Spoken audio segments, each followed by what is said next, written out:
Good evening, everyone. We continue the series that we started. What is it? The fourth one today, right? The fourth? The fourth one. Pirkei Avot.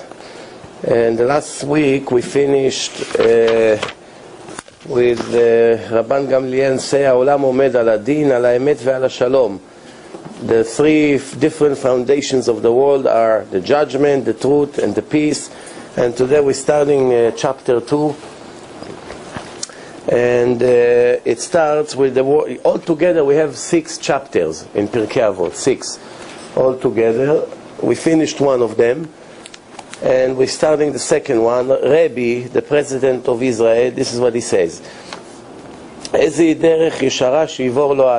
the right way for a person to live according to it?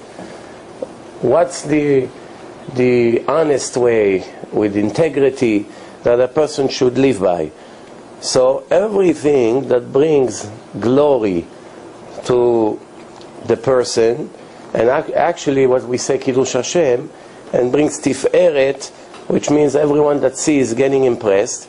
And also he says that a person has to be very careful to keep all the mitzvot, not only the mitzvot that are very important and big. Some mitzvot a person says, that's not so important. As long as I keep Shabbos, I learn Torah, I put tefillin, I daven,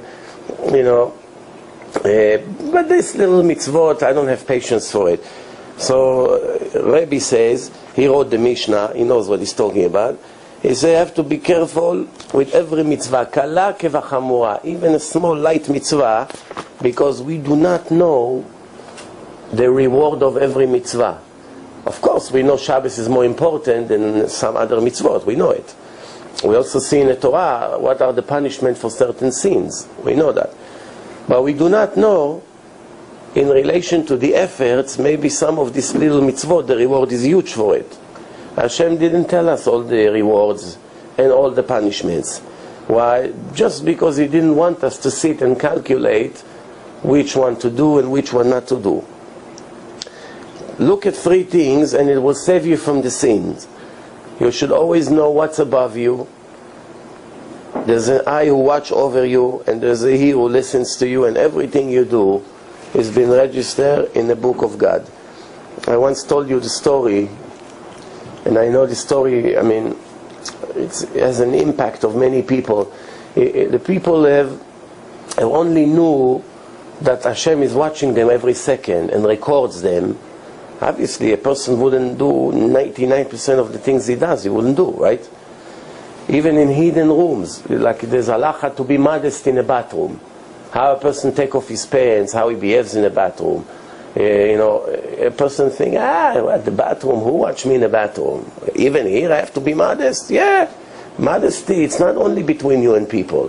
It shows your foundation, who you are. Are you a rotten person or you a holy person? A holy person, he will be alone in the island, nobody watches him. He will still always be modest. He will never go naked, no shirt. He will never agree people to take pictures of him like the President of the United States walking in the beach without his shirt. This is people without a class. They don't have class. But the Chacham has class. Every Jew has to get to this level. And so I once told a story of Rabbi Amnon Yitzchak. He said that story, that it happens to him. He said that one time he came from shul on Friday night. He lives in Bnei Brak, in a building, and there's an intercom. And the intercom in Israel, for every apartment you have a button.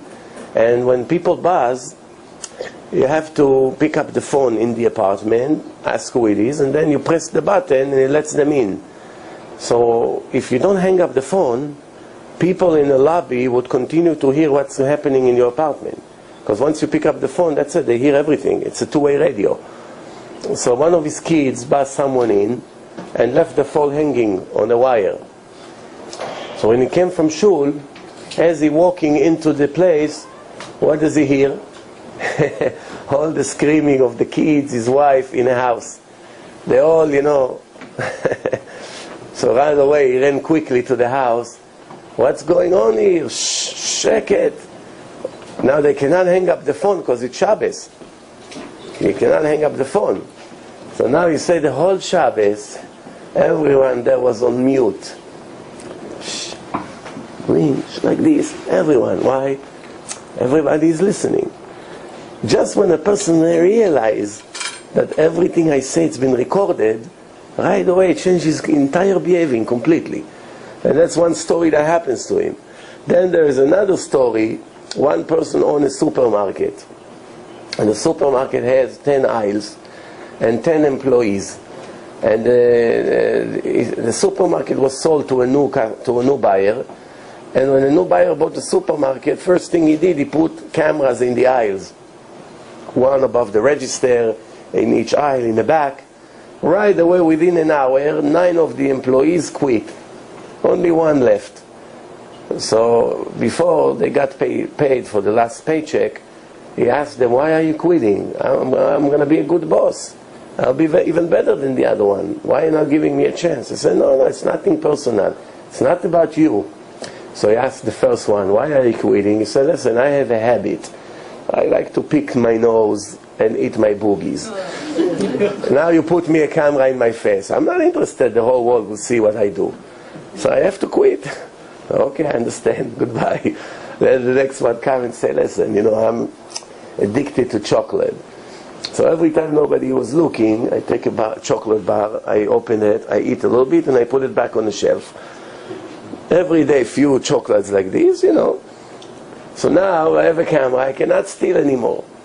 I say goodbye. The next one say, listen, I'm very tired during lunch. I go in the back, I sleep on the bags over there. He say, okay, goodbye. Everyone had an excuse. So then he said to the one who left, why you didn't go? He said, why should I go? I behave 100% like the rules. I don't do anything wrong. So for me, it's good that you put camera. Now you can see how good I am.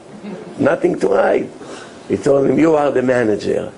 Now you hire, you decide everything. I need somebody like you here.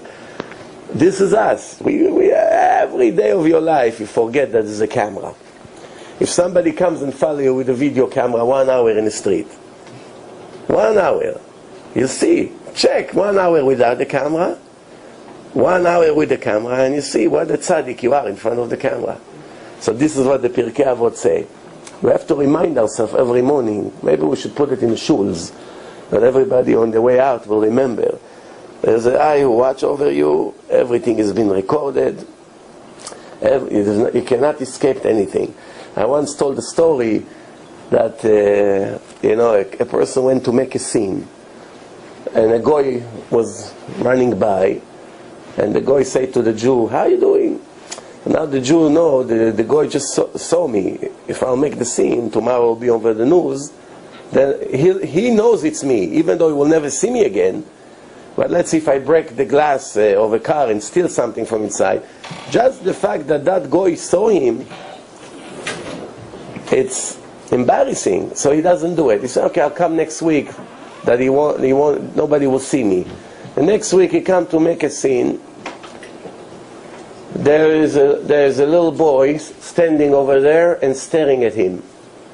Yeah, maybe you can move a little bit inside so they can see it. So, good. So, the little boy is staring at him, the little boy, and what do you see? He cannot make the scene in front of the little boy.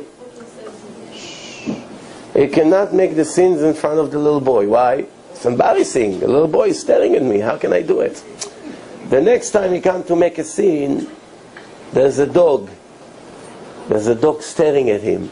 So in front of the dog, he's thinking, should I do it? Should I not do it? I try to push the dog away, but the dog doesn't want to go anywhere. Same thing, the little boy. Try to give him candy. Throw the candy over there. Maybe he will go. He doesn't want to move. So in the end, he did not commit the sin.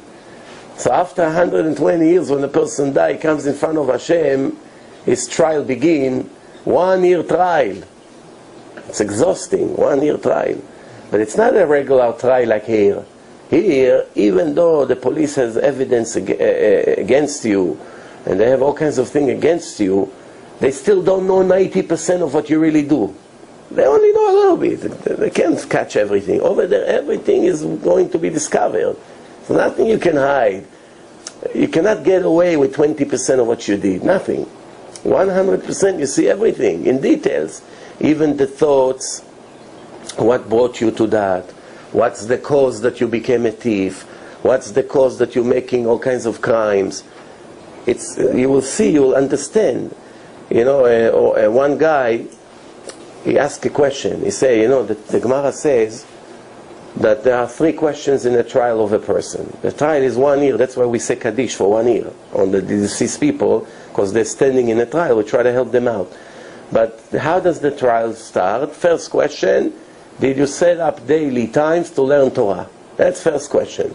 So one Jew asked to the Rabbi, Rabbi, I understand you take a religious person that didn't learn enough Torah. You ask him, first question, why didn't you learn Torah like you should have been? You ask him that, because he knows the importance of the Torah. He did not do it. He's guilty. But somebody like Ben Gurion, the prime minister, this was in the time of Ben Gurion, so he asked this question. Why are you going to ask this communist that he hates the Torah so much and he hates the religion so much? Ask him, why did you cut the payos from the Yemenites that came from Yemen? As soon as they land from the plane, you forced them to become goyim. Ask him, why did you eat worms and shrimps? Ask him, why did you be Mechalel Shabbat? This, ask him. Why are you asking him why he didn't learn Torah every day? Torah, what does he know about Torah, this guy? So what's the answer? We see in the Torah that this is a question to every Jew, regardless where he is from, or where he came. What does he know, what he doesn't know. It's always the first question to everybody. Which means everyone is guilty of it. That's why the trial begins with this. So the answer is, why Hashem will ask him this question? Why? Because if he would learn Torah, he wouldn't become the communist anti-Torah that he became. Someone who learns Torah every day cannot take a Jew and cut his peot, for sure. Somebody who learns Torah every day cannot put shrimps in his mouth. If this will learn Musar and Torah every day, he wouldn't become who he is. Or the same thing with the murderer. If the murderer would learn Torah, he wouldn't be a murderer. That's why you have to ask him, why didn't you learn Torah? Because this is the source of all the problems. So, a person did not make the sin in front of the dog. He comes after 120 years to Hashem in his trial, and Hashem will ask him one question about it. Am I worse than a dog in your eyes, that in front of the dog you could not make the sin, but in front of me you're making every second a new sin? What's going on here? The dog is more important than me? From him you're embarrassed, from me you're not embarrassed? Where is a person, where is he going to hide? Where is he going to hide? When he sees such a thing, wow, what a fool I am. But by then it will be too late. As long as we breathe, we can correct. The soul goes out of the body, he realizes right away what went wrong. But it's too late, it cannot be corrected anymore. So, so the Tana, Rabbi Yehuda Anasi finished this first Mishnah of chapter 2. Remember, everything has been registered. As we continue, his son, Rabban Gamliel, which was also the president, they're all grandchildren of David HaMelech, King David. This family, Rabban Gamliel, Rabban Shimon ben Gamliel, then there's another Rabban Gamliel, there's another Rabban Shimon ben Gamliel, then is Rabbi Yehuda Anasi. All these holy people, they're all grandchildren of David HaMelech, and from that family the Mashiach will come. We do not know, maybe we are their descendants. The Mashiach has to be from the descendants of David HaMelech. So this is what he says. Yafeh Talmud Torah in Derech Eretz. Talmud Torah has to go together with manners, and living in a correct style. Which means that when you drive on a highway, you have to drive like a human being, like an animal. When you talk, when you walk, how do you behave with people in a business, in your stores? A customer gets you angry, how you handle the situation. It's not enough just to be a robot, putting tefillin like a robot, Shomer Shabbos, eating chule and sleeping 10 hours in Shabbos, and think I'm the tzaddik of the world. No. Who are you? What are you? So it says the Torah has to go together with Derech Eretz. And a person has to put a lot of efforts in it, in the Torah, but just as much in manners, to become a decent human being. And if a person puts his efforts there, it will eliminate his sins. And the Torah, a person that learns Torah and doesn't have some kind of a profession or a job that he makes parnasa from, sofer, he writes sefrei Torah, tefillin, mezuzot, shochet, he has a job, he's teaching kids, something, not only just, it's, of course, it's very important that the person will learn Torah all his life. But ordinary people, average people, most of the people in the world, they need also something to be busy with. So it says, if you work, you also have some work that you work with it, it's going to be more blessed, your Torah. It's always a dream of every Jew should be that not only I'm going to be able to learn all my life Torah, that I'll be able to have my own parnasa, that I can support my family without knocking on people's doors and beg them for food. Right? Today, you should know that the world is a little bit different than what it used to be. Not a little, a lot. In the time of the Rambam, 850 years ago, the Rambam wrote in his commentaries on the Pirkei Avot, Avot the Rabbi Natan, the Rambam writes over there, what is going on, he asked. Who would ever think that the Talmidei Chachamim, the Torah scholars would dare to take money from the people for their own personal needs? We're not talking for the synagogue or for their activities. That's not what we're talking about. It's talking from their own pocket. How can it be such a thing? We have Chachamim here that the wealthy people are begging them, let me give you money, I want to be a part of your zchuyot, your merits. And none of them agree. They all refuse. But you see today that all the Talmidei Chachamim, most of them that learns, somebody sponsors them. So the world is different. Why? In the time of the Rambam, life was very, very simple. You want a house, you work 3-4 days, you have a house. You don't have to work 30 years for that. Why? You take pieces of wood, you cut, you put it together, you put tars, you paint a little bit, finish. 3-4 days you build a house. No expenses. You get some friends, volunteers, they come, they help you. I don't have to tell you how their houses used to look. You know, I just come from Florida. I was in a very, very expensive neighborhood. Perhaps I've been in so many places. I don't remember seeing such a fancy place ever, whenever I went. Like what? Like a private neighborhood. It cost $75,000 just to apply to live there. Just that you understand what we're talking about. And $10,000 maintenance for the golf, for the spa, for the... You know, I mean, everywhere you go, you see, every grass you go, you see weeds, right? Miles of grass over there, not one weed. That shows you how much money they put to keep the grass like it looks like Persian rugs. You should see how the place looks, like how much they put into this world. It's funny. So, Why Persian rugs? Huh? Why Persian rugs? You have any better rugs? I offended you? Okay, Bukhari rugs.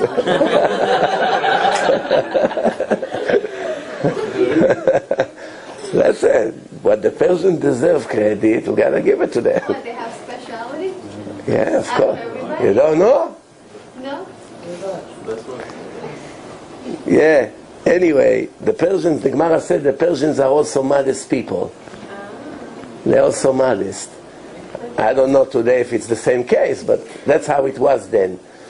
So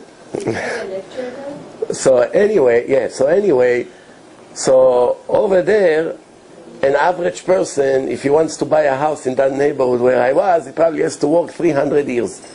Average person. No, I'm not exaggerating. 300 years. You know, you can see big houses and pretty nice houses, but still, you know, they didn't go crazy. But sometimes you see that the person was addicted. Every inch in a house is from Italy and from there, and equipment and special computer. Nothing is ordinary over there. It has to be unique. It took me 3 hours to find out how to turn the faucet of the shower on. I'm trying here, pressing here. all kinds of things. I said, I need a course to live here, just to show you what we're talking here about. Anyway, and of course, these people, there's no sugar in the house. Let's say I want to drink, there's no sugar in the house. What about the guests that want sugar? No. Over here, nobody touch sugar. So what do they drink? Something natural, that it's sweetened. I don't know what it is. Anyway, so we're not talking, this wasn't the life in the time of the Rambam. Time of the Rambam, a person built himself a house, 2, 3, 4 days, and the house is ready. Then, to make a living, was also very simple. You have some cows, you have some sheep, they give you milk, you make cheese. Once in a while you slaughter a goat, so you have meat.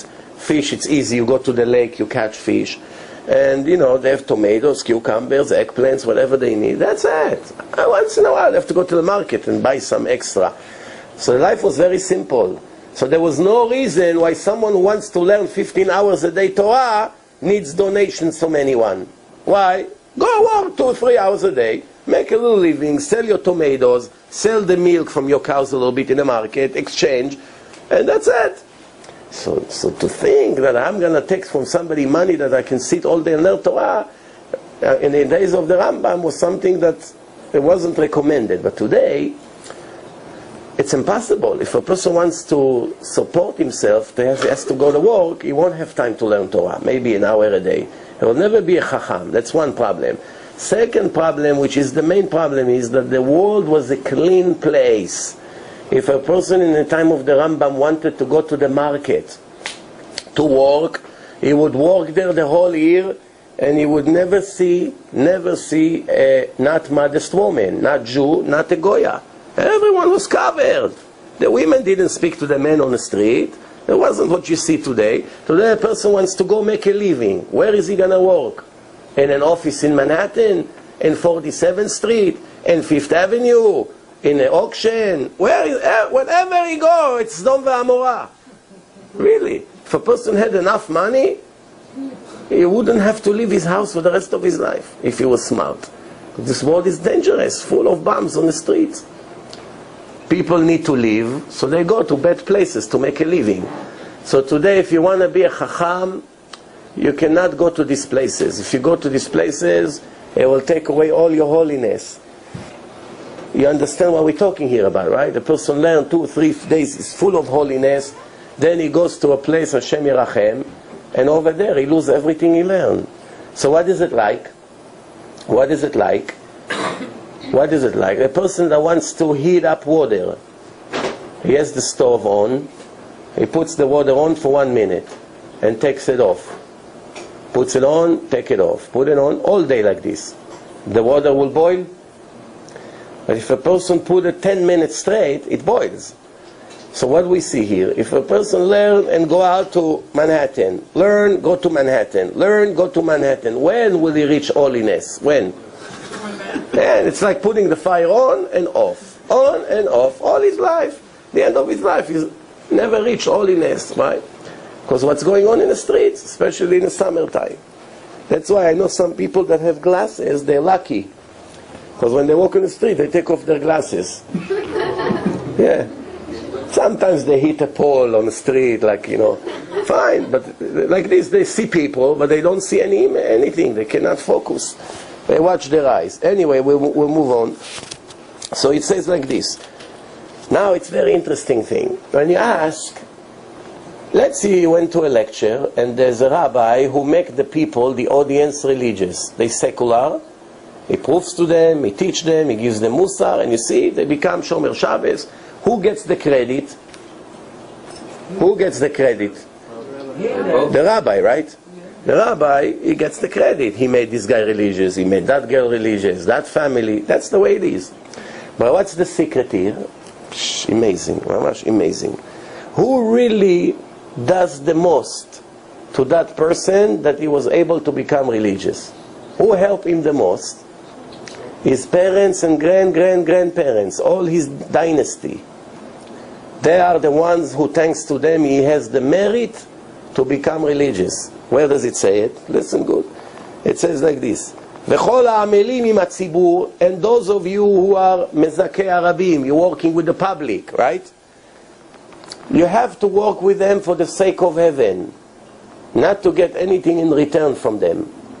Serve, dedicate your time, sacrifice yourself for the public, for the sake of heaven, to make Hashem happy. No? Very nice. שזכות אבותם מסייעתם. What's going to help the people? The zchut, the merit of their dynasty, their parents and grandparents. וצדקתם עומדת לעד. Why? If they had in their descendants righteous people, this righteousness will never be cancelled. It stays forever. ואתם, and you, who are you? The ones who make them religious supposedly. מעלה אני עליכם שכר הרבה כאילו עשיתם. I'm going to give you a huge reward to the speakers and those who help the speakers financially. I'm giving you a huge reward like you did it. I count it like you really saved him, like you saved his soul, like you made him born. But the truth is, the credit goes to his grandfather. You understand? You know, one rabbi, one assistant of a Rabbi in Yerushalayim goes every day in a bus from Bnei Brak to Yerushalayim. Every day. And, you know, the whole bus is almost religious people. You have 3, 4 not religious, but every morning, same hour, same thing. So one rabbi is taking a Gemara and is learning with another one in a bus. Why to waste an hour every morning? So they learn. Then one other guy asks if he can bring a Gemara tomorrow and join them. So the rabbi says, sure. Then another one joined them. All of a sudden there were 6, 7s in the back of the bus learning Gemara while the bus going to Yerushalayim. So then this rabbi was such a polite person with good manners, and he saw that so many people in the bus are trying to hear. He said, it's an opportunity, I'll teach the whole bus. Why only 6? I can teach 60. And the driver is not religious. So he came to the driver, told the driver, you know, with your permission, would you allow me to stand in front of the bus and give a shiur to the people here? I see there's a lot of people are interested, but only if you agree, if he won't bother you. Spoke to him, he gave him so much respect. So the driver, he felt that he has to agree. So he told him, yeah, no problem, of course. And then there's a microphone. You know, in the bus they have a microphone. So you can even have my microphone, you don't have to scream. It's a long bus. They gave him the microphone, he started to teach. And now there are few not religious people, they see it's very interesting, the Gemara. They never saw what Gemara is. So they're starting to ask questions. Oh, mamash, the bus became a yeshiva. Every day the same people, yeshiva, hour. Then one of them that is not religious started to talk to the rabbi after the guy of the bus, and then they found out that he's a grandson, 7th generation direct from the Vilna Gaon. The grandfather of his grandfather was the Gaon Mivilna, and he's not religious. When that rabbi heard such a thing, he said, I don't have a choice. I have to stick to him until I make him religious. Long story short, Baruch Hashem, he made him religious. And the zchut, this whole thing happened. Why did it happen? Because he came and spoke to the bus driver in such a nice way. And then what we see, when you're nice with people, you get a lot more when you're arrogant. You know, or when you're tough, or you play, you know, a hero. It's much better to come and surrender and speak in a nice way. The people would appreciate much more. Anyway, so we continue. So the zchut, it's really the parents. And that's what helped them to have the merit to become religious. Then,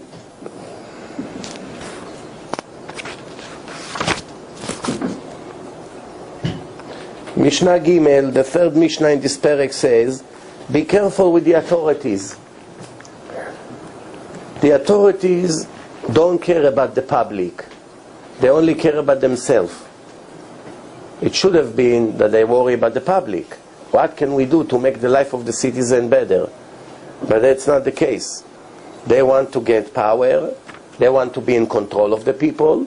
They want to decide what to do. Of course, some of them steals a lot of money. They steal a lot of money. Most of the taxes doesn't go to the authorities. in case you think that you're a good citizen and your taxes are being used properly, I assure you that about 80-90% of them goes to the people's pocket. You know, one time the king made a king somewhere in Europe made a meeting with all his advisors, all the ministers. One of them was a Jew, Rabbi. The king says, I don't understand. We charge so much taxes and we always broke. Cannot pay for anything. What's going on here? So the Jew said, hold on, your majesty, 1 second. He went, he brought a piece of ice from the kitchen, you know, a piece of ice. And they were sitting in a circle. So let's say there's about 30 people between the Jew and the king. So the Jew said to the one next to him, please transfer it to the king. So they transfer it from one hand to another. So once he got to the king, it's a tiny piece of ice. So the king said, what's this? So remember how it was? But when he went to him, he took some of it, and then to him. So the king said, let's talk outside. So he said, are you saying that they steal the money, all these people in charge? He said, what do you think? Until it gets to the cause, most of it goes down somebody's pocket. That's what it is. So he says, not only it's better not to deal with them, don't ask from them anything. It's better that they won't have you in their system. If they have you in their system, believe me, one day you'll pay for it. Just don't start with them. הוא היה אומר, עשה רצונך כרצונו. Make sure that you adjust your mind to think like Hashem think, which means every person has wishes. One guy wished to be a lawyer, one guy wished to be a doctor, one guy wished to get married, one guy wished to go to China on vacation. Everyone has a dream in his life. She wants to be a model, he wants to be a baseball player. Everyone has a wish. Make a wish. So the Mishnah says, make sure that your wishes are Hashem wishes. What do you think Hashem wish for you? That you go to learn Torah, that you get married with a kosher woman, that you do all the positive things. Make sure that when you wish something, it's going to be approved by Hashem. Don't wish the opposite things. And if you're going to do that, Hashem will make His wishes like your wishes, measure for measure, which means tomorrow you want to be rich, it's not so necessary. But since you wish all the things that Hashem wished spiritually, so physically you will wish what you wish. You want a nice car, finally you're tired of your car, so Hashem will help you to get it. Against common sense, against logic. בטל רצונך מפני רצונו. When you have a wish that it's against his, make sure you cancel it. Don't be stubborn. If somebody tells you what you want to do, this business you want to open, it's not kosher. Rabbi, but I made a deposit already, this. What? Who cares? Your problem, you made a deposit. But it's not a kosher business. Hashem is not going to be happy with this. Yeah, but you know, I'm embarrassed. What's good? The landlord's going to get angry. You know, I promise him. make רצונך כרצונו. כדי שיבטל רצון אחרים מפני רצונך. If you're going to do it, if you sacrifice, Hashem will cancel the wishes of others to yours. When you have arguments with people, with partners, with your children, with who knows, everyone has delegations with others, they will surrender to you. Same thing, same way you surrender to Hashem. הלל אומר, אל תפרוש מן הציבור. Don't be a stuck-up person. They're not my style, these people. Why are you there? I don't feel comfortable around them. He comes to a party, let's leave. These people are not for us. Or when the public volunteers to do something, let's say they want to make a road, like they used to do in the old days. They used to volunteer to move the rocks. Don't hide. Come also to help. When the rabbi calls everyone on Tuesday to come to pray for somebody that is in jail, or for someone that is sick, or they read Tehillim together, don't hide. Participate. Why? If you're not participating with the tzibur, one way or the other, you will pay the price. You know, there was one keilah, one community, with full of religious people. And one not religious person came from Israel to stay there. And all Shabbat, the owner of the house was begging him, showing him, trying to make him religious. It didn't help. He's not interested to hear. On the way to the bus, there was two ways to go to the bus. One to drive 3 minutes, and one to walk 10 minutes. So the wife say, okay, we'll take them to the bus. They have in 15 minutes, they have in 20 minutes, they have a bus. So he say, I'm walking with them. So the wife say, why? Take them with a car. What to walk now? He said, no, I want to walk through that shul. Because it's Saturday night. That shul has a minhag, they read Tehillim. All the guys, the kids, the women, everybody comes and read Tehillim. Why? This, because they want, somebody is sick over there. So the whole community, every Motzei Shabbos, they gather together and they pray for him. I want him to hear the voice of the Tehillim. Maybe it will do something to him. So as they pass through the shul, he hear loud noise coming from the windows, from the doors. So he asked the host, what's this noise? Something happened? He said, one Jew is sick. So he says, so what's this noise? He said that 300 people came to pray for him, that he will be healthy. So the guy said, what? That's what they have to do on Saturday night? We go to the disco. What is this? He said, no, this is mean. Brothers. So can I take a look? So yeah. He brought him in. You see how they were praying. Such loud things. He said, you want to tell me this? All these people pray for one Jew? So yeah, and some of them don't even know him. They don't know him. The rabbi asked them to come, and they come. He said, you know what? This is better than all the things you told me today. 2 months later, he became fanatic, this guy. That's it was enough for him to see what the Torah is. You don't know what's going to do it. Sometimes it's logic, sometimes it's proof, sometimes it's touching his heart. Everyone has his own cue. Then the Torah continue. Don't judge a person until you be in his situation. Why? Sometimes you think, look what this guy is doing, look what he did. How do you know? If you would be in his situation, maybe you would do a lot more worse. That let's say they heard somebody stole money. They don't know the whole story. Maybe the mafia is threatening him to kill him. Maybe you owe money and now they send him gangster with a gun. You have 48 hours to get the money. So he ended up going to the shul and steal money until one day he will return it back. How do you know? Maybe you saw somebody driving on Shabbat. Maybe he has a pikuach nefesh, life risk. So many maybe, you don't know. Don't judge a person. Plus, there's another problem. That even if the person is guilty, you don't have anything to judge him favorably. Nothing. But you still don't know the difficulty of his test. What's easy for you, it's much harder for him. What's hard for you, it's easy for him. You may see him, look at this guy, can't get rid of his jeans. What's going on over there? 10 years he's learning Torah every day and still walking with the jeans like a goy. Embarrassment, busha. Get dressed like a Jew. How do you know? Maybe for him it's harder than to keep Shabbos. For you, after 2 minutes you got rid of the jeans. But for him, he's very strong desire to look like a goy. Because that's what he was in his previous life. So that's why it's still hard for him. For you, it wasn't the case. You don't have desires for dins. You don't. Why? You died correcting the way you dressed. Now you don't have desire to dress like a goy. You always want to dress like a Jew, like respectfully, hat, big yarmulke, whatever the outfit may be in that place. Yes. You said it was hard for him in previous life, maybe in the past. You said it's hard for him since the previous life. No. Does it have to do with previous life or with this past? I don't understand what you say. Okay. We continue. So it says like this. Don't believe in yourself until the day you die. Why? Sometimes people were religious almost all their life, and in the last minute they left everything. It happened. Believe it or not, it's possible. Even though usually when a person lives most of his life religious, the chance that he would live religion is very, very small.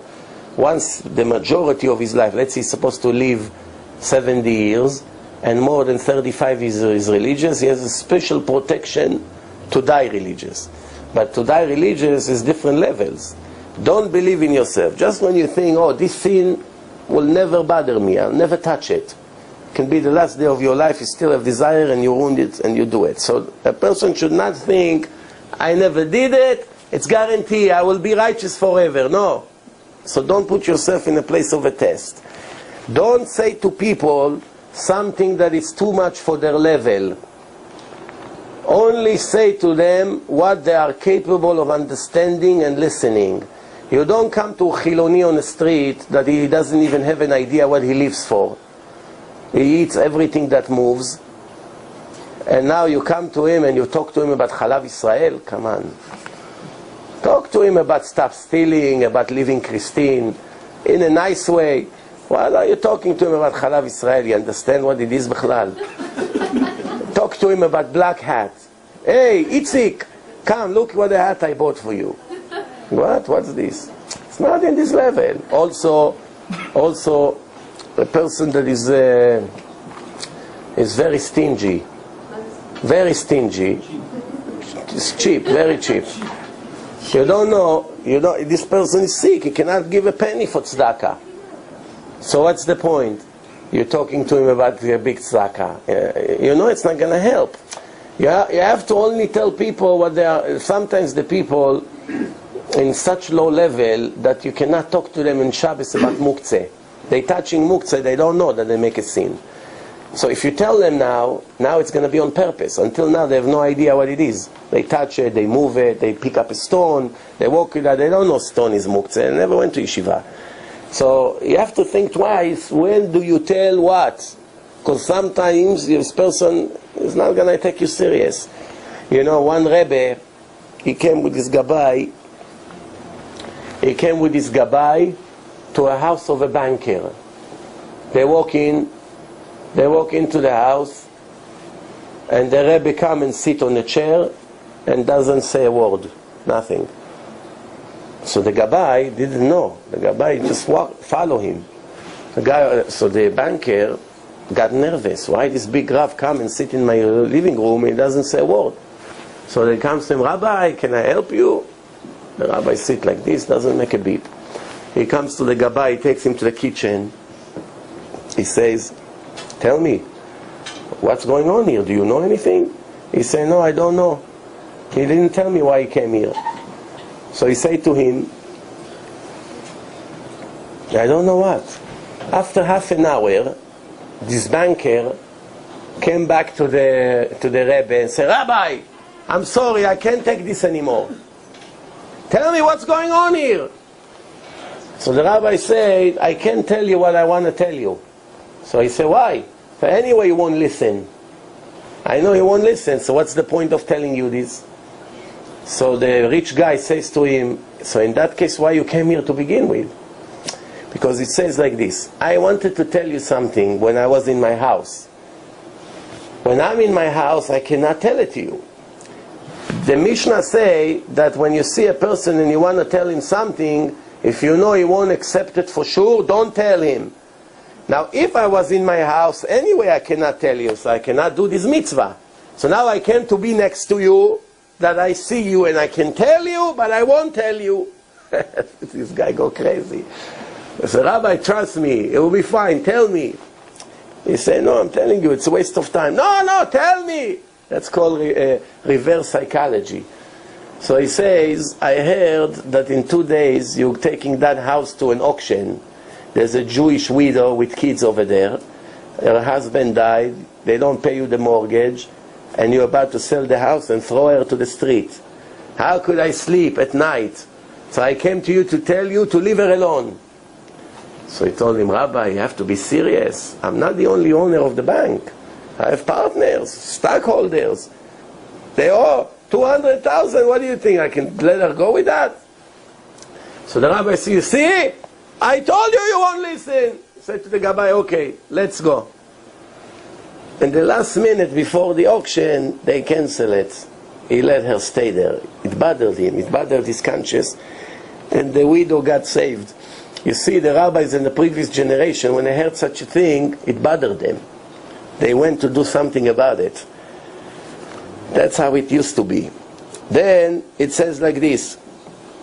Don't ever say, later I will learn Torah. Rabbi, after I get married, you see how every day I learn Torah. Right now, it's hard for me. And when I'll make money, I'll have time, I retire, and I learn Torah. When I'll be healthy, I will learn Torah. When I'll move to Israel, I'll be able to learn. When my Rabbi will come back, I will learn. A lot of stories and balonies.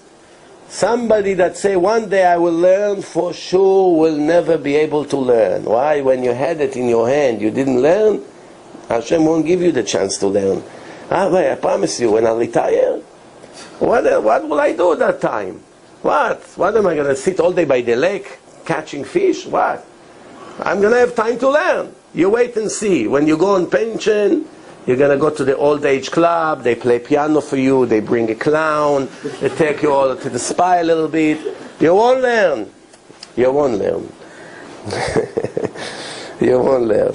Al tomar lekshefne shne. Don't say when I have time I will learn. Shema lo tipaneh.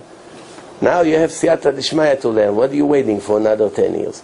Right now, the Rambam say a person that a minute before he dies, a minute is connected to machines already. He still have an obligation to learn Torah every day. A person that knock on doors begging for bread for his children still must learn Torah every day. Person that has leprosy, all his body is wounded with all kinds of pus and itching, is going crazy. He still have to learn Torah. No one is dismissed for it. No one. It's the main purpose of life. If a Jew doesn't do it, what's the point of living? And bur yerechet, no ignorant, ever fearing from the sins. Ignorance, not afraid to make sins. They make the sins and they light a cigarette and enjoy it. A minute after. No problem. Or on Shabbat, when he lights the cigarette, he enjoys the cigarette. It doesn't bother him right now. Every second I lose my eternity for this lousy cigarette. Not talking about his health. Health, big deal. 5 years more, 5 years less. Anyway, life is a blink of the eye. And bur yerechet. You will never find someone that is not educated in Torah, that is fearful from Hashem and from the sins. No. Velo am haaretz chasid. And am haaretz, what's the difference between bur and am haaretz? Bur and am haaretz. What's the difference? Both of them are ignorant. They do not know anything. But am haaretz is a person that has good midot. He doesn't know anything in Torah, but he's polite, he has manners, he won't do bad things in a table when they eat. But the bur is arrogant, don't know Torah, nothing.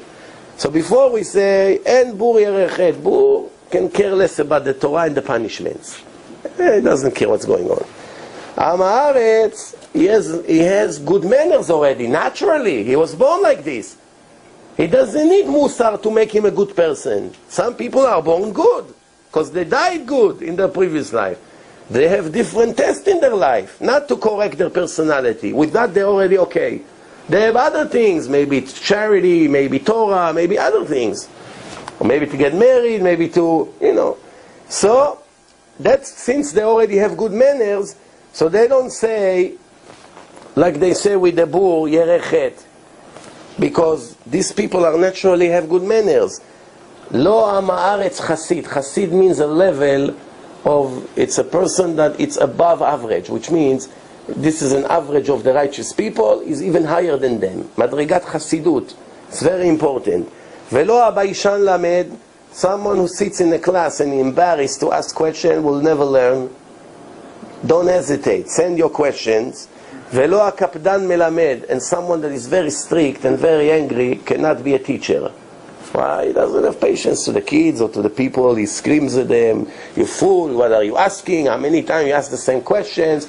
He goes crazy, You have kids, you have teachers like this in yeshivot.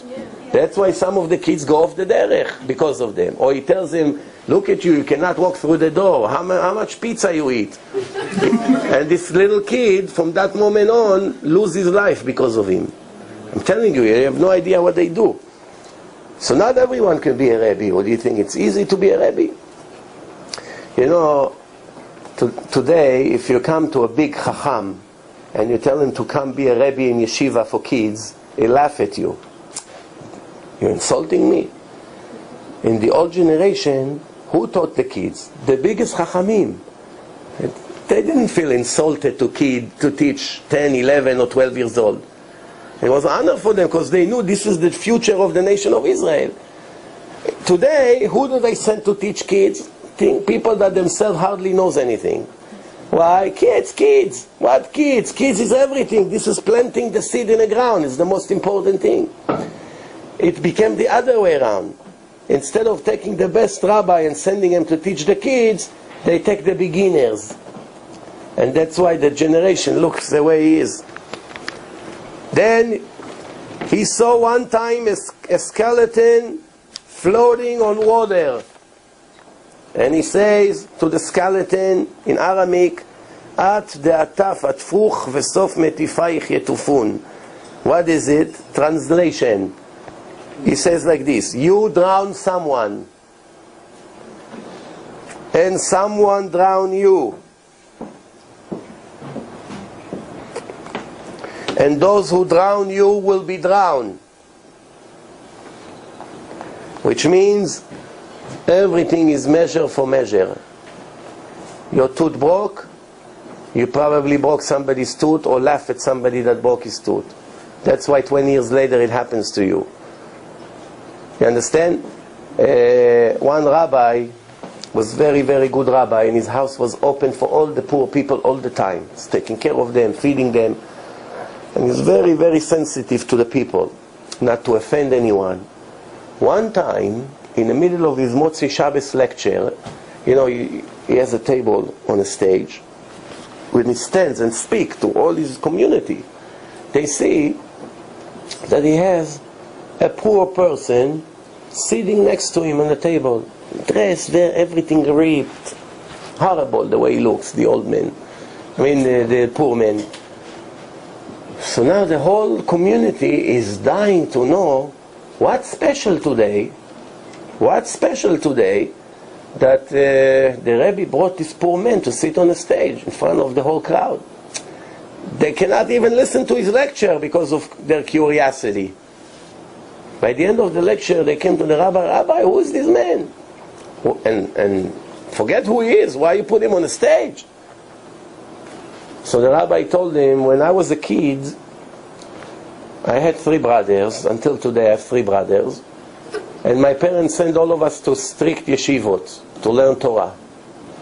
And my parents had a friend, also religious, that was screaming at my father and my mother, "You fool, you're primitive. Why don't you send your kids to college? What's going to come out of them? Learning Gemara all day, Gemara, fanatic, crazy. Learn something, be a doctor, be something. Go to the college. You don't have a degree? Who's going to marry him?" You know how the fools talk. You hear it a lot. So my parents say, no, we go by what Hashem told us, not what you say. Hashem said to learn Torah, we'll learn Torah. They'll be poor. Nobody dies from being poor. There's a little bit less convenience. Don't worry. So you know who this poor man is? He is the son of this person. This person has few kids, all of them homeless. The ones that he sent his kids to good school, to colleges. And me and my 3 brothers, each one of us, Af Bedin, the head of the Jewish court. We made a very good salary. Everything we need, we get for free. We have our homes. We have our community. We're very famous. Everything a person could ask for, we have. We never went to college, but we were very successful, all of us, in everything we did. And you see this poor man? I knew you're going to ask me after the lecture who he is, and I knew that it's worth it for me to tell you the story more than the whole lecture. That you understand that in the end, HaKadosh Baruch Hu gives everyone what he deserves. Sooner or later, it's all.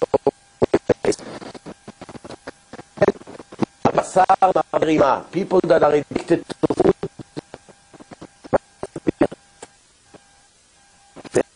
Did you ever see what happening? It's blinking over there. Oh, what's happened? No, אני מקווה. It's recording? Yeah, alright. No. It says, Marbe basar, marbe rima. What, you ever see what happened in a wedding when they bring the ice cream and the cakes in the end? 500 people, shift to the left. All of a sudden everyone is like, what's the big deal? Ice cream. Control yourself. What, you a dog? So how a dog excited how he moves his tail and the saliva is dripping from his mouth? What's going on? Rabbi, what the watermelon? Give me 5 pieces.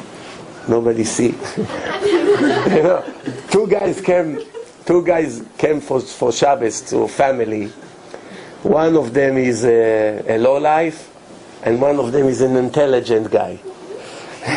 So try to imagine the scenario. One of them is sleazy, and the other one is so polite, you know, handkerchief, clean his mouth, you know. So there's 2 pieces of chicken in a plate, one big and one small, and they thinking which one will take what. So the intelligent, he doesn't want to take until the sleazy will take. So the sleazy take his fork, stick it to the big piece, grab it like this, put it in his plate. So the intelligent guy say, "You're such an arrogant person. Couldn't you take the small one? Why you have to take the big piece?" So he say, "What's the problem? What's the problem? What would you do instead of me? If you would be me, what would you do?" He say, "I would take the small piece." So here it is, take it. What do you want? You want it here, you got it. He doesn't even understand what's wrong about what he does. So anyway, marbe basar, marbe rima. The farther you are in the time of death, the more you're going to suffer. Because it takes longer to the worms to finish eating the body and the soul. For sure we're going on a diet tomorrow. So, yeah, that's what the Kabbalah says. No? Marbe nashim, person that has too many ladies in his life.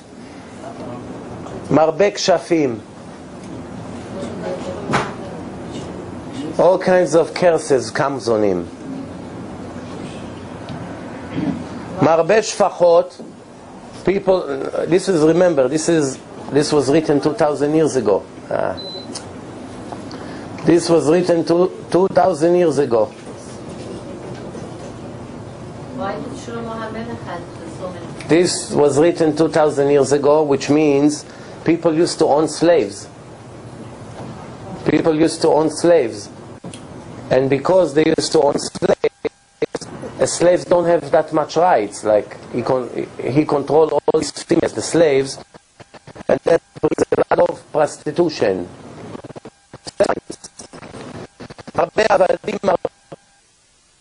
Too many slaves, eventually you become a thief. Why? Because they touch all kinds of things that don't belong to them. They don't care. And everything they take and bring home, actually everything, you own them. So it's like your property is going and stealing from you. Marbe Torah, marbe chaim. Someone who has a lot of Torah, his life is great. He has a lot of good life. Marbe yeshiva, marbe chokhmah, sitting in yeshiva, getting a lot of wisdom. Marbe etzah, marbe tvuna. What does it mean, marbe etzah? Not, you don't count only on yourself. You have an advisor. You have a big Rav. He advises you what to do. I want to buy, I want to sell, I want to do this, I want to marry this girl, should I marry? Somebody left me a message yesterday. One guy I think from Queens, is getting married tonight. He's getting married tonight. I don't have that much time ever to go to weddings, but the message was that I was about to marry a girl last year, and you told me not to marry her, and it was difficult, but I listened to you, and I'm getting married to a girl that is 1,000,000 times better now, you understand? So advice is important. He would end up with the other one, probably by now will be divorced already.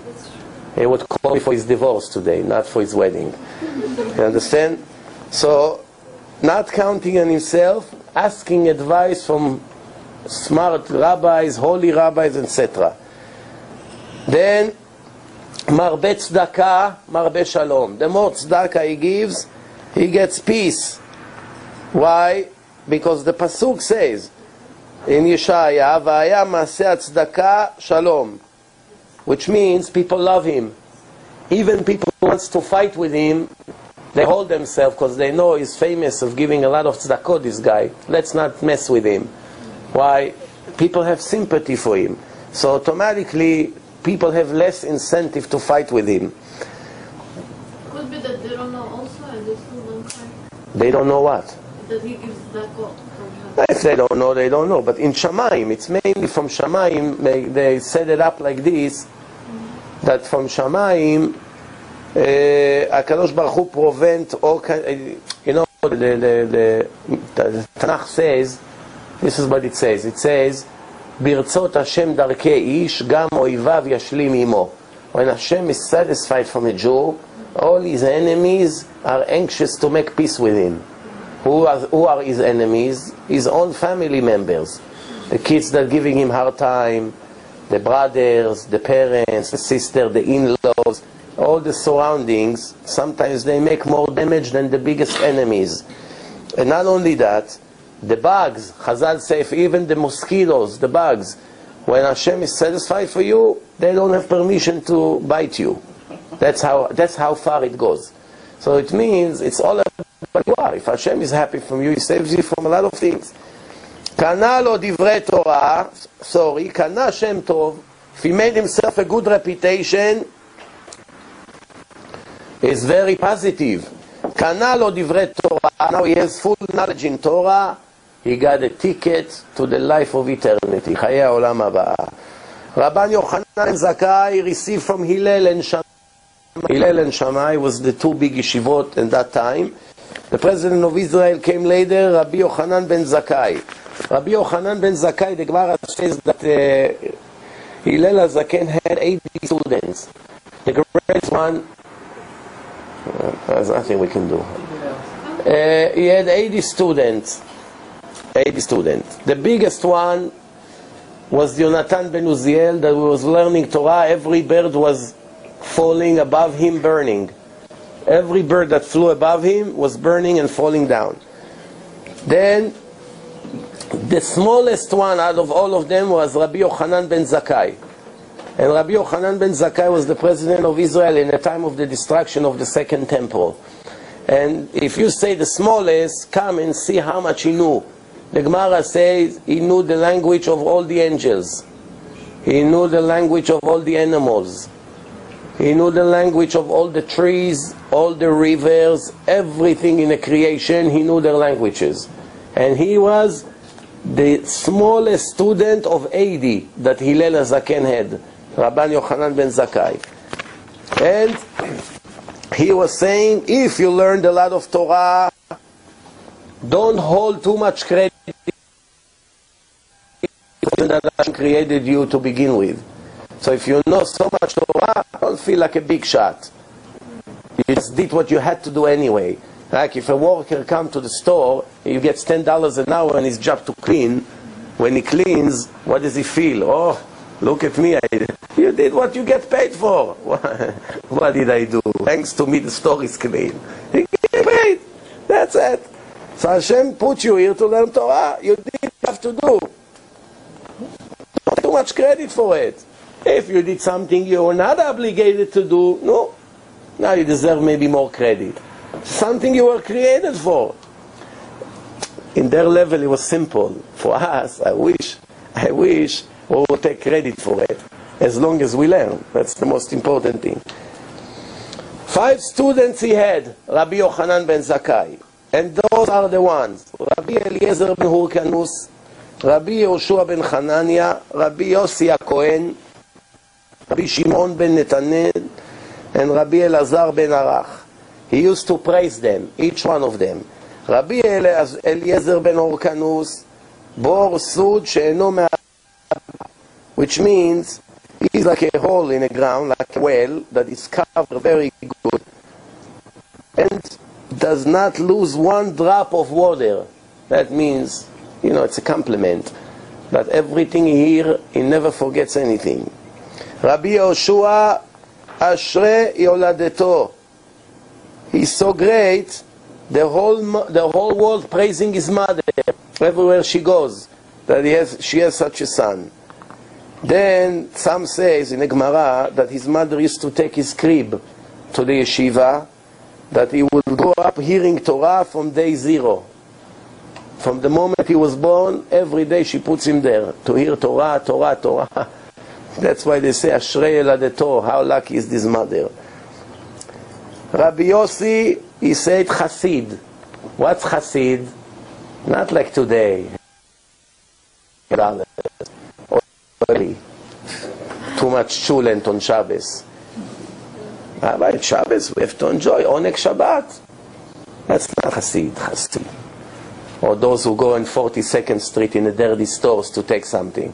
I car they have long payoffs all day like this. What is this? Chassid means someone that is above average. Whether he has a fair hat, whether he doesn't. Whether he wears these coats, or whether he has peot, or doesn't have peot, or his beard is short or long, it doesn't matter. It goes by the actions, not by the look. Last parasha we read about Shimshon the prophet, Samson. What was his father's name? Manoach. What's his mother's name? Slalfonit. That's her name. It doesn't appear in the Haftarah, but I'll tell you the secret. Her name is Slalfonit. An angel comes to her and say, you're going to have a son. It's like a monk, Nazir. Special, holy, from birth. When her husband came, Manoach, she told him, I saw a holy man. The messenger of God came to me. And he told me we're going to have a kid. Ask, how did she know he's a holy man? He came and spoke to her. A man spoke to you. By speaking to a man, you know if he's holy or not. 2, 3 sentences. How did she know he's holy? What do we learn from the question of the Gemara? What do we learn?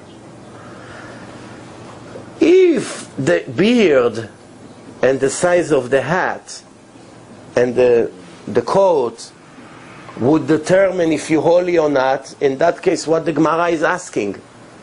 The answer is, she saw his beard and his beautiful hat, and she knows that he's holy. But from the question of the Gemara, we see that the image of the person doesn't make you holy.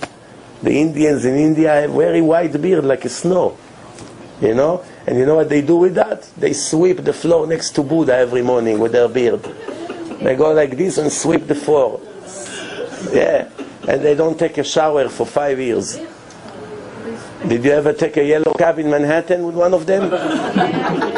You deserve a Nobel Prize winner. And when you ask them why you don't take a shower, they say the body is holy. What's the difference between a Jew to an Indian? You know the Hebrew alphabet? How do you write a Jew? Yehudi. Yud, Hey, Vav, Daled, Yud. How do you write Indian? Hodi. Hey, Vav, Daled, Yud. What's the difference between Yehudi and Hodi? Only one little letter, the Yud. Once you take the Yud out of the Yehudi, the Yud is Hashem. You take the Yud out, you become Hodi. You understand? Now that's why a lot of Israelis go to Goa, to India, to lay down on the beach and smoke their tzingele all day. Rabbi, look at the sun here. If that's what Hashem wanted from you, He'll make you a chimpanzee or the lion in the Bronx Zoo. Why He needs you over there to come to lay in the sun? I love the sun. I love the sun. Let's move on. Yeah, later. Then it says like this. Rabban Shimon ben Netanel Yerechet. Fear from the sins. He's fearing the sins. What does it mean, fearing the sin? Even the things that is allowed, he's scared to do. Obviously the things that is not allowed. Why? Because he's afraid maybe it would lead me to a sin. So I'm careful. I'm careful. I'm not going to that place. You know why? If I'll be there, there's a chance I can sleep. That's why I don't want to go there. The Gemara says if a person has two ways in front of him, one is shortcut, full of women, not modest women on the streets, and one is long, clean, no women there. And he went through the shortcut, closed his eyes, and did not look at one of the ladies. Watch his eyes completely. He what? And did not make a sin. Somebody like this today, right away become the chief rabbi of Queens. No? I followed that rabbi to see if he's going to look at the ladies. I followed, he didn't know. And he walked to that street, believe me, he didn't look. He went like this with his hand on his face. Everybody will make a line. Rabbi, I heard that you're a holy man. Give me a bracha, please. What does the Gemara says? Somebody that did it is a rasha, wicked. Why is wicked? You watch his eyes, he's wicked? Not for that. For that he deserves. He's going to get a reward for that, for not watching them, for sure. You get a reward for everything good you do. Why is rasha? That you had the nerve to walk into that block, risking the chance that you're going to make one of the worst sins looking at the not modest ladies. All these prostitutes over there. Just risking, even though you did not commit a sin. But taking a risk, maybe it will happen, that shows you don't have Yirat Shamayim. You don't have Yirat Shamayim. If a person has a shortcut, his minefield, there's bombs under the ground, and he went through and did not explode. He's a genius or he's a fool? My cousin once told me that when he was in the army, he was a commander. And one time they drove a jeep and they entered a special place in Lebanon, and then somebody that saw them from the mountain called them on the walkie-talkie and said, "Stop the jeep!" Shh, excuse me, please, it's not mechunach to talk on the phone in the middle of the lecture. It's not supposed to be. I'm sorry. It says like this. It says like this. He got a walkie-talkie, and the walkie-talkie, they scream, "Stop the jeep! Stop the jeep!" They stop the jeep. You are surrounded by bombs. It's under the ground. It's mokshim, minefields. So he said that the fear was so great that he made in his pants. A person cannot control it. He was under fear. Only later he saw when they got them out of there, a helicopter came and picked them up in the air. Only he realized that he's all wet. When a person is afraid of something, you understand, this is the first time he realized what fear is. He didn't want to make one more step. Who wants to take a risk? Another inch can go on fire, boom. The person was afraid of Hashem. He was there to be Mechalel Shabbat. When people are Mechalel Shabbat, let's say they by mistake turn the light on. How long does it take them to go back and smile and dance? How long? After they, if a second or two they feel bad, no, 3, 4, 5 seconds, 10 seconds, 10, 20 seconds there. Somebody, come, let's eat together. That jokes. Just a minute ago, you made a big sin. A minute later, it doesn't bother him. This is what's going on when you have no Yirat Shamayim. Rabbi ben Ara is the fifth one. It's like a spring water that keeps getting stronger and stronger by the minute. מעיין המתגבר.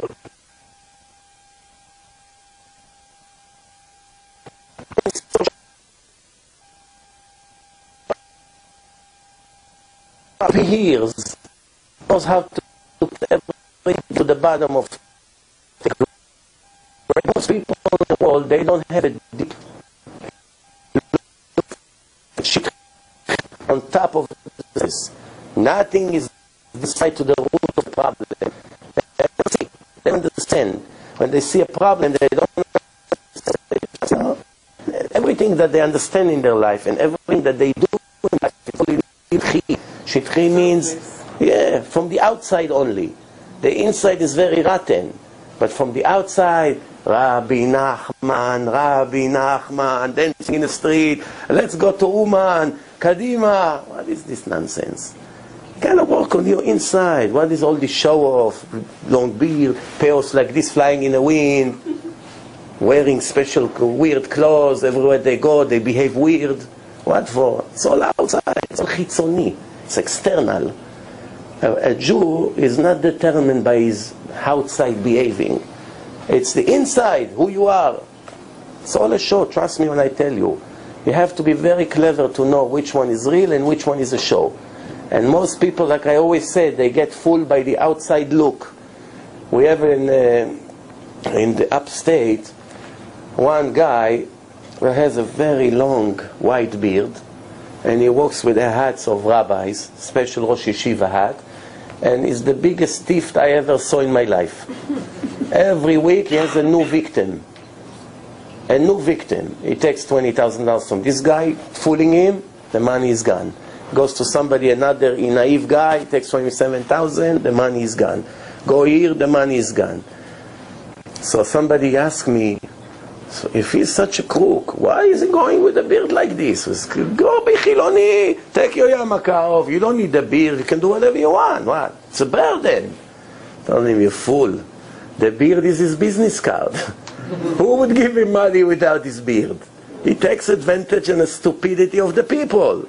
That's what they count on him. They see the hat and the beard. Oh, Rabbi, I saw a holy man. You got it? So they give him the money. And then everybody scream, how the religious people are like this? How they decide they're religious? Because they have $2 on their head. But the Arabs don't have yarmulke? They have. You know how many nation has something on their head? Many different religions. And the beard, in the old days everyone had a beard. A person is what you are inside, not what you are from the outside.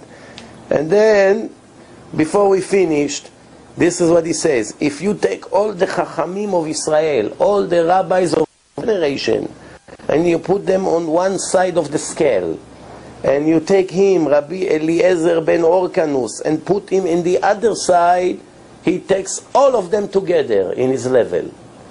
Rabbi Eliezer ben Orkanus. Abba Shaul says in his name, if you take all the Chachamim of Israel, and Rabbi Eliezer ben Orkanus, you move them to their side. Until now he was on the other side. Now you take him and put him also with them together. And you put Rabbi Elazar, is a different Rabbi Elazar, in the other side, he's greater than all of them. So just that you imagine who was he. Who was he? Yeah. Then last. So how did she know how holy he is, Samson's mother? How did she know? So I'm saying because of the Gemara ask, how did she know? That means it's not from the look. How did she know? It's a good question. I don't know how she knew, but She felt maybe. You cannot feel that things. But the Gemara only asked the question, how did she know? Which means the beard and this did not tell anything. Because otherwise the Gemara wouldn't ask the question. What do you mean? She saw by the outside. You understand?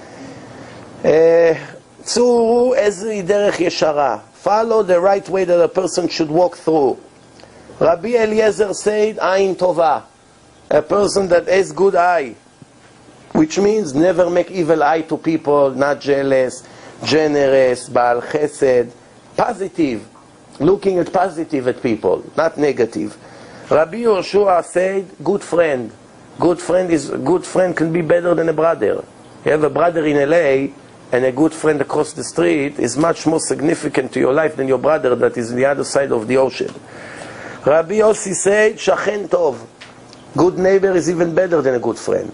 In time of emergency, he can be the one that, plus you see him all the time. Rabbi Shimon says, Aroeh et hanolad, someone that can predict the future, not because he's a prophet, not because of that. Why? Because he see where are we heading to. He's clever. He always see if this person does this and this and this, I won't be surprised next week so I get a phone call from the police to come release him on bail. See already where it's going. See. Or if he makes certain scenes or the way he behaves, you know what's going to be. Or if you go to a certain place and you see what the rabbi is doing there, you know that by the next month he won't be there. Why? You see, if you're clever, you see where things are going to. Rabbi Elazar says, Lev Tov, good heart, pure good. אמר להם, רואה אני דברי רבי אלעזר בן ערך, I see the words of Rabbi Elazar ben Arach, that all your things including his. Which, what did we just say? That when he say good heart, it's include all the other fives together. When you have good heart, you have good eye. When your heart is functioning, everywhere the Torah is speaking about wisdom, the Torah does not speak about brain. The Torah is speaking about Chacham Lev. The wisdom that Hashem is praising is wisdom in a heart, not in a head. If you know math, you don't deserve any credit. If you know medicine, you don't deserve any credit. Why Chacham Lev? If your wisdom settle in your heart and overcome your desires and your temptations, then you are considered Chacham. If it's not translated into good actions, who cares about your wisdom and knowledge? It's worthless. It's worthless. It's like writing a beautiful article and not pressing send. 3 days he sits and writes beautiful article, he has to send it to the newspaper, he forgot to press send. It doesn't go to the heart. It's the same corrupted person. You know these doctors that give seminars to quit smoking? And just when the lesson finished, you see them in the hallway smoking?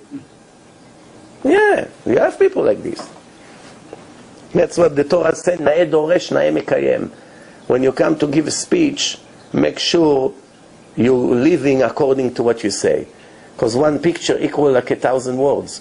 You can say beautiful 1,000 words, everyone is convinced. Tomorrow they see you doing the opposite of what you preach. All the 1,000 words were dismissed. What is the bad way that a person has to stay away from? One, chavera, bad friend. Rabbi Yoshua say, bad friend. Stay from bad friends. They will drown you in hell with their bad ways. Rabbi Yossi say, shachen ra.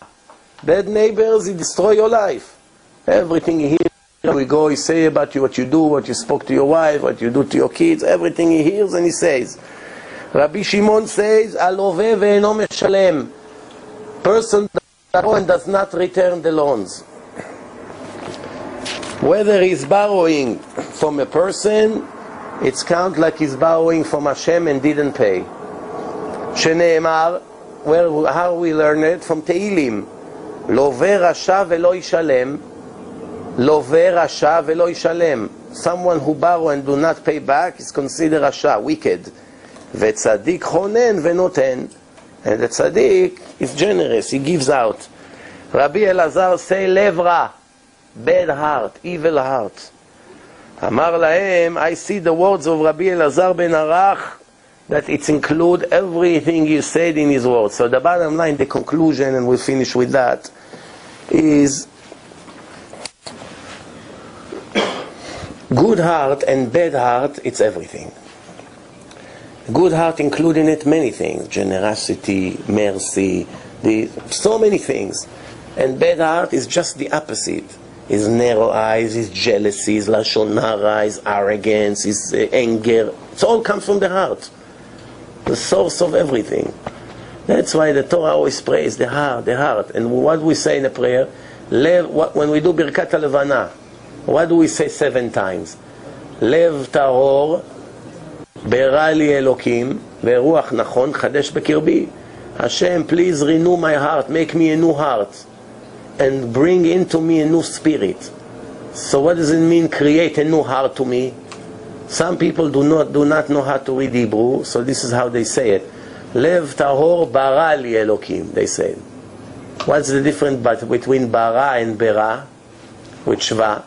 Bara means once in the past Hashem created to me a new heart. That means the heart is not here anymore. It used to be.